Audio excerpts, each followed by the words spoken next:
Welcome to our workshop. In today's session, we'll be learning about some of Ireland's fantastic geological features using myths and legends. Do you know what geology is? Geology is the study of the Earth's rocks above and under the ground. This is a geological map of Ireland. The different colours represent the different rock types that are found below all the soil in Ireland. There are loads of really different and really interesting rocks found all over the country. The people who study geology are called geologists. They can understand why the landscape around us looks the way it does by investigating the rocks right underneath our feet. Our planet, Earth, and the rocks that it is made up of are very old, over 4 billion years old in fact. Geologists think about time in a very different way to other people because they have to think about this whole long timeline of the Earth. When geologists say something is old, they might mean it is many billions of years old, whereas if they say something is young, it might still be tens of millions of years old. To help understand the long timeline of the Earth, the image on the right shows what the history of the Earth would look like if we plotted it as a clock.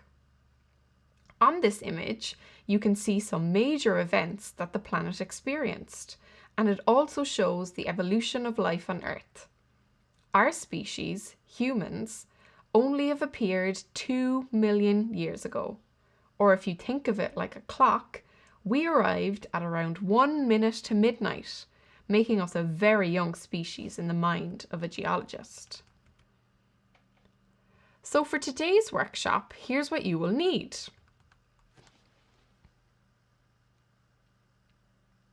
You will need open eyes and ears to look for and listen to information. You will also need to become a scientist. To do this, we need you to use the information you see and hear and use it to think about geology. You'll also need to become a detective, as some of the things you will see and hear will help you to fill in your worksheet, if you're using it. So remember to look and listen for clues. Finally, you can become a storyteller. Telling stories keep our myths and legends alive. If you're using the worksheet that goes with today's workshop, make sure you've put your name on it now, just like the bull has done here. You should have been able to answer the first 3 questions too. You might want to pause the video to answer some of the questions as we go along, but that's completely fine. Take your time and have fun. Do you know the myth of Queen Maeve and the brown bull of Cooley? Let's listen and learn together. The story starts in the kingdom of Cruachan, which is today called Rathcroghan, with Queen Maeve and her husband Ailill. Once upon a time, a very long time ago, Queen Maeve and her husband Ailill were having an argument. They were both fabulously wealthy, but they wanted to know who had the biggest fortune. After a long argument, they realised that their fortunes were matched in every way, except for one. Ailill owned the mighty white bull Fionn Bonach, and Maeve had nothing that could rival him. Maeve decided this just wouldn't do, so she searched the whole of Ireland to try and find a bull that would rival Fionn Bonach. Finally, she found one that might just beat him. It was another bull, a brown one, called Dun Cúine, better known to us as the brown bull of Cooley. And do you know where she found him? He lived in County Louth. The brown bull, Dun Cúine, was owned by Dara MacFiachna, and Dara said that Queen Maeve could borrow Dun Cúine for 1 year. Queen Maeve was very happy about this, until some of her emissaries, the people who Maeve had sent to ask Dara for the bull, upset Dara, and he decided he wouldn't lend Maeve the bull after all. Queen Maeve was very angry about this, so she decided to go to County Louth with her army and take the brown bull. After many battles along the way, she was successful, and she stole Dun Cúine and took him back to where she lived at Rathcroghan in County Roscommon. Dun Cunha, the brown bull, and Fionbanach, the white bull, had a huge fight. They trampled across the land, and those that saw them said it was like watching mountains fight each other. The winner of the fight was Dun Cunha, which proved that Maeve was more powerful than her husband. But Dun Cunha was sad that he was taken from his home and had been made to fight the fearsome Fionbanach, and he didn't care which of Maeve or her husband was more powerful. Dun Cunha just wanted to go home. So he did. He left on a journey back to County Louth, a journey which took him across Ireland. And along his journey, he saw some of Ireland's most interesting geological places. Today we're going to go on that journey with him to explore these sites and learn more about the geology of Ireland. Before the brown bull left County Roscommon, he decided to explore Rathcroghan a bit more. Rathcroghan was the home of Queen Maeve and King Ailill of Connacht, and was a big site for gatherings and various rituals. There were many interesting sites at Rathcroghan, the archaeological remains of which can still be seen today. However, one site in particular intrigued Dun Cunha more than the rest. Owen na Gach, sometimes called the Cave of the Cats. Oh wait, not that kind of cat. The cave was rumoured to be the entrance to the other world, with lots of stories about strange going-ons in the cave and mystical creatures living there. Dun Cunha entered the cave through the man-made souterrain, which had an ogham stone built into the entrance roof, which read, Fiach, son of Maeve. As the bull passed through the 10-metre entranceway, he moved into a 37-metre long, narrow cave made of limestone. Although he didn't find the gate to the mystical otherworld he expected to find, the bull was transported somewhere far more interesting. Dun Cunha was brought back in time over 330 million years to a period of time called the Carboniferous. During the Carboniferous, County Roscommon and almost the whole of Ireland was under a shallow tropical sea and was actually located near the equator. We'll learn more about how countries have moved across the planet through time a little later on. In the warm sea that covered Ireland over 330 million years ago, there were plenty of strange critters and animals that aren't alive today. As Dun Cunha swam around the Carboniferous Sea, he saw corals, crinoids, gastropods, belemnites, brachiopods, trilobites, and ammonites. All these different animals had hard parts like shells or skeletons that were made up of something called calcium carbonate. When the animals died, their hard parts would sink to the bottom of the sea. Over time, sand and mud would cover them, and their bones and other hard parts, like scales, shells, and teeth, eventually turned to rock. These preserved remains of plants and animals are called fossils and are found in lots of types of rocks. You can see a fish becoming a fossil here. Over the next few million years, all these Carboniferous fossils became buried underneath the sea and squeezed together really tightly, eventually forming a rock called limestone.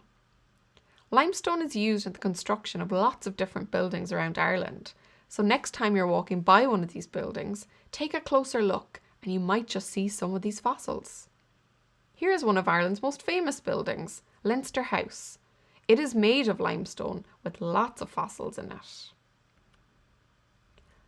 The bull really liked the warm Carboniferous Sea, but after exploring for a while, he ended up back in Owen na Gach cave and couldn't help but wonder how all this limestone ended up on the land and how the cave formed in the limestone.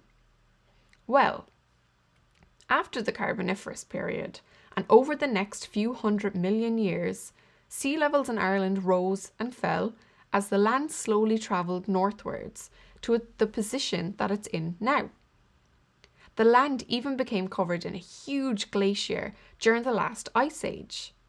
The ice eventually melted, but as it melted, it left behind all the dirt that was stuck inside the glacier, covering the country in soil and burying the limestone.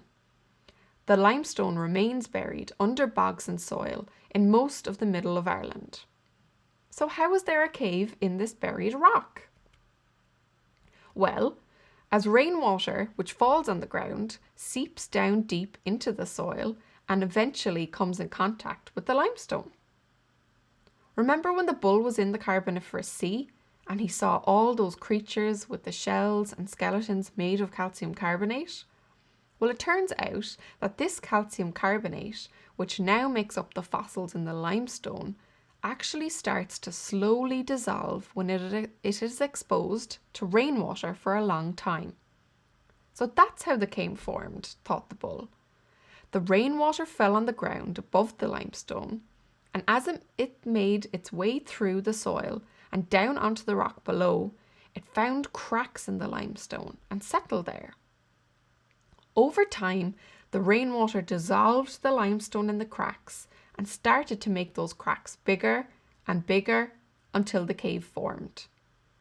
Don Cunha learned so much about Ireland's ancient environments while he was in the cave, all from looking at the rocks that are found beneath the soil.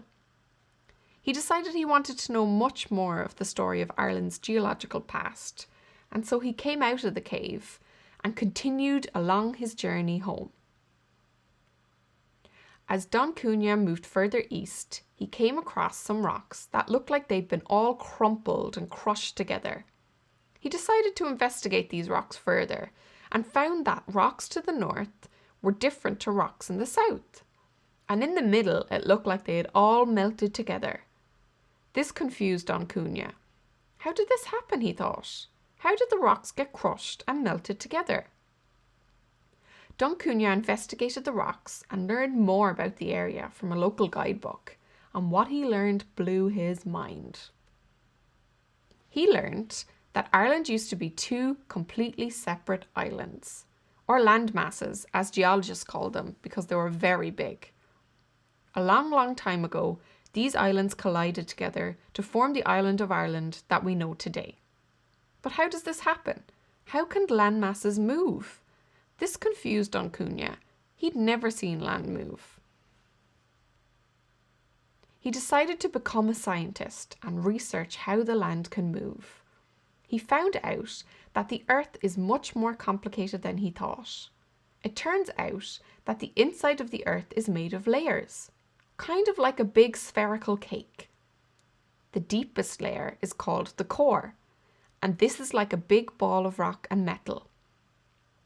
Above this is a layer called the mantle, which is a thick layer of melted rock. This is where volcanoes get their lava from. Floating on top of the mantle is the top layer, the Earth's crust, and this is what we live on. The Earth's crust is made up of lots of different pieces, like a jigsaw puzzle. These pieces are called plates, and they float on top of the mantle so they can move. Occasionally, the plates rub up against each other, and this is what causes an earthquake.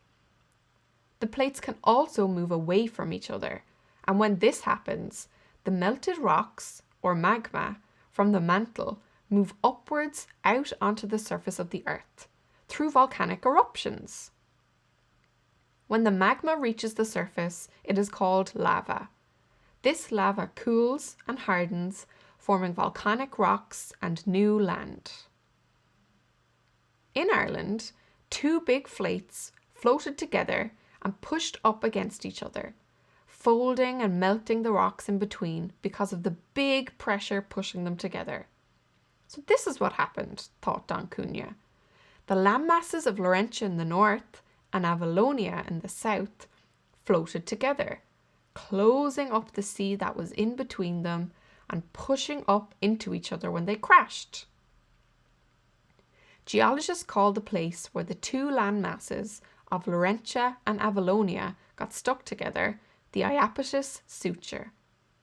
In Ireland, this suture runs all the way from the Shannon Estuary in the southeast to Clogherhead in County Louth.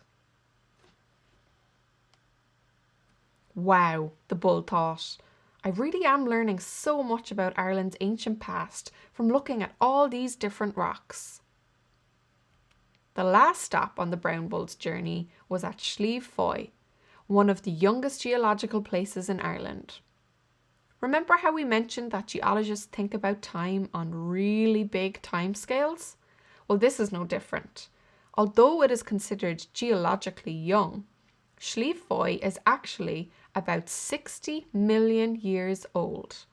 It's younger than the dinosaurs, but definitely older than any human, including your grandparents. Remember that the Earth's crust that we live on floats up on the mantle, and that magma from the mantle explodes to the surface through volcanic eruptions? Well, this is exactly how the mountain of Slieve Foy was formed. Can you believe there were once volcanoes in Ireland? They've long stopped erupting, so we're completely safe from volcanic eruptions now. When a volcano dies out, we say it has gone extinct. The hills of Slieve Foy are extinct volcanoes.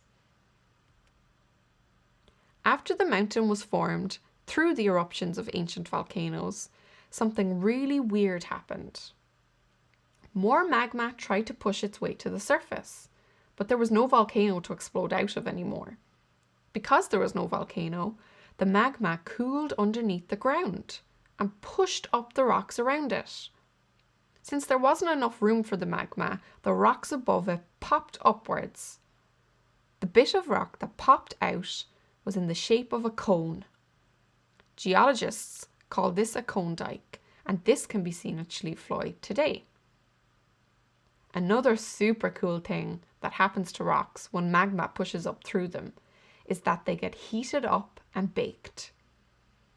As the magma is much, much hotter than the surrounding rocks, it changes them and melts them into new and exciting rocks, some of which contain precious minerals and gems like rubies and garnets.